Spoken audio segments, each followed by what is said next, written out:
I'm a 30-year-old male and my best friend got married last week. I just bought a house and my wife is expecting our son in November. So I let him know I was limited in what I could contribute financially, but did tell him I would try my best. So, I went to the bachelor party in Maine, I rented the tux, and paid for mine and my wife's dinner at the rehearsal dinner. I also had a gift of $300 that I was going to give them, but we will get to why I didn't give it to them. His now wife, then fiancé, texted me multiple times a day with updates fine. I didn't always respond and it got to the point where if I didn't respond at least once a day, I'd get a call from my buddy. I have a full-time job and am redoing some rooms in my house, so I'm busy. She texted me for the following reasons. 1. My wife was not allowed to talk about our pregnancy at all. She didn't want anyone to focus on that more than her, the bride. 2. She was not going to order special food for my wife, no one asked her to. My wife was fine with whatever she was going to be served. 3. I was not helping the groom enough, he had to help her with favors, seating charts and programs. So I had to help him with those things, according to her. She also said to get ready to help with thank you notes after the wedding. 4. She said if I was a true best man, I would offer to pay for the bar bill. I don't even know what that means. 5. She had to read to approve my speech before the rehearsal dinner and wanted to be included as much as my buddy. She told me to make up things if I had to. I was also not allowed to include anyone but the two of them and no inside jokes or stories about my buddy that didn't include her. 6. Her last text said to tell my wife to keep it together and not make a pregnancy scene during the wedding.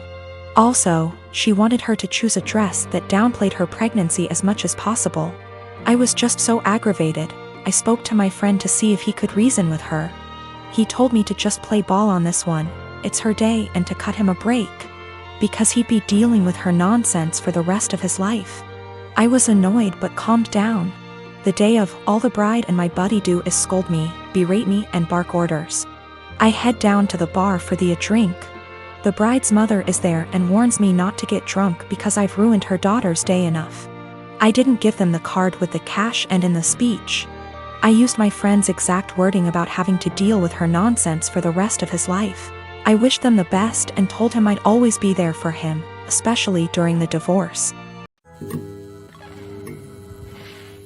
My son's dad is going through some financial issues at the moment and struggling to make ends meet, and I try to be understanding. I try my best to give my son nice things. Now his nice clothes are reserved for going out. If he wants to play, that's fine, but he can go and play clothes. I do not want him playing in those clothes, and I sent him over there with a bag of causal clothes. We go to mass every Sunday and I have him dressed nicely. Now during mass I gave him to my ex because at that point it is now his week to stay with Alex. However, every single time, Alex will come back to me and his clothes will be wrecked, whether it's played in dirt, ripped. The buttons are off, the jeans are stained or ripped as well. I've thrown out multiple shoes because my ex will not have him change into the play clothes that I sent him in and just let him play in the nice clothes. I do not have him like this all the time. I don't have him dressed dressy or in his nice clothes all the time, just when we're going to something important. Most of the time he's in stuff that he can play in, and comfortable clothes. It's not like I have him in that all the time to where I'm always stopping playtime to change. At this point I'm so over the nice clothes being ruined because he refuses to dress him and play clothes for whatever reason.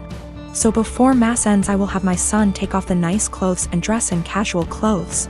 I've been doing this for about 2 months now and it has helped my bank account a lot to not have to spend a fortune whenever they get wrecked. I'll also point out that I tell him this multiple times, every single time he brings him back with nice clothes being ruined. I will send him a message reminding him to please put him in play clothes before he plays in the mud or the park, etc. However, lately my ex has been very upset that I'm not sending him in nice clothes. I told him that I used to, but he kept on ruining them for whatever reason and I don't want them ruined. He's saying that I'm flaunting in his face that he's broke right now and can't afford to buy him such nice clothes. That is not at all the case. I said that that is his own insecurity talking because I have never ever done that and I'm giving him multiple chances. I'd even be fine if he at least washed them to the point where they weren't unwashable and stained. However, he keeps saying that I am rubbing in his face that he can't buy him nice clothes right now. He needs those clothes whenever they go out to somewhere nice, and I'm being an asshole to him because he lets his kid play. And I don't want him to enjoy his time with his son and they're just clothes. I said if it has such a little significance to him then he doesn't need them that bad and there is no argument here. He's pissed at me. I told her to a couple of my friends and family and they agree that I'm the insensitive to his situation. My boyfriend and I have been together about a year, and when our city implemented lockdown for the virus, he decided to quarantine with me at my apartment as I live alone and have a nicer apartment and he has several roommates. Mostly it has been going well and thankfully we both still have jobs. Except in the first few weeks I started noticing that the bathroom floor was suddenly always wet around the toilet. The sink is across the room from the toilet so it's unlikely to be from the sink. At first I thought it might be water but soon realized that it was definitely pee. I asked boyfriend about it nicely, and he apologized and said sometimes he has bad aim. I asked him to try a little harder and he said sure. The floor continued to be frequently spattered with piss. And a few weeks later I confronted him about it again because I think it's pretty gross to step in his pee several times a week. And it seems like an easy thing to fix. If he misses the toilet, I think the very least he could do is make sure to wipe it up with toilet paper or a Clorox wipe. The cleaning supplies even live in a cabinet directly over the toilet. He said sure, sorry, he would try to remember to do that. Another week has passed and while maybe he's doing this sometimes, I've continued to step in splatters of his pee and wipe it off the floor and clean the floor several times a week. I thought about asking him to just pee into the bathtub or something instead. Because I don't understand how you can pee on the floor by accident so often and not notice and not clean it up. Last night I got up to use the bathroom in the middle of the night and absolutely stepped in piss, for the 12,312,301,298th time. I had it and I didn't want to pick a fight or ask him again since it seems clear he can't or won't change. So I got one of my dog's wee pads from when he was a puppy, he is well trained now, and cut it up a bit and taped it down to make a sort of skirt or mat around the floor near the toilet to at least absorb the piss. Boyfriend saw this morning and is furious with me, saying that I'm calling him a dog, comparing him to an animal, etc. Honestly, I was not thinking that at all. I just was trying to be resourceful and solve the problem for myself since I don't like piss on my bathroom floor, and don't like stepping in it. I didn't feel like arguing about it anymore. And putting a material specifically meant to absorb pee around the area he keeps peeing on by accident seemed like a practical solution. I got my son a 7K motorcycle for his 18th birthday this past June. My son is obsessed with automobile and loves motorcycles. In his room he has plenty of models and posters of motorcycles of all types. His bio dad passed away when he was just 12, now I'm married to my current husband and he has kids of his own. My husband has always been against my son's interest in motorcycles. He thinks I'm encouraging him to be reckless, distracting him from school and by extension his future, and spoiling him and blowing away money by spending 7K on a motorcycle. This caused some tension between him and my son so I told him to stop complaining about it. Around 2 weeks ago, my son's motorcycle went missing. We opened a police report but nothing came out of it. It just disappeared. My husband had a smirk on his face the entire time just walking around saying, "I told you so. You just wasted your money." This was unbearable to hear, to be quite honest. My mother-in-law visited few days ago. She was talking about the other house my husband owns and mentioned seeing a motorcycle. One that's similar to the one that we lost in my husband's carriage while she was cleaning it.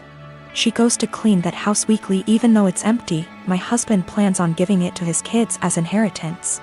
I was puzzled. I asked if she was certain, but she showed me a photo she took of it which confirmed that it was indeed my son's motorcycle. I immediately rushed to call my husband and confront him about it. He admitted that he took and hid the motorcycle in his garage as a last resort after me and his stepson kept brushing him and his thoughts off about the 7K being spent on something unnecessary and that could cause issues. I blew up at him demanding he return it. He refused and told me he had been considering selling it and giving the money back to me so I could use it wisely this time. I told him I was serious and that I'd call the police. He literally said, "This is a family matter and cops can't do shit about it." I had enough. I called the cops soon as I ended the call with him. The motorcycle was found and returned. But my husband had to be taken in since there was an open file about the motor sills going missing.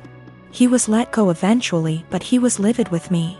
He came home yelling about how awful what I did was and how crazy my behavior was. I refused to engage in the argument, but he told his entire family about it and they judged me for calling the police on my own husband, even though I already asked him to return it. He said he was just looking out for my son and that one day we'll realize that he was right, but only when it's too late. My son isn't speaking to me or my husband. I feel horrible about the whole situation and am starting to think I handled this the wrong way.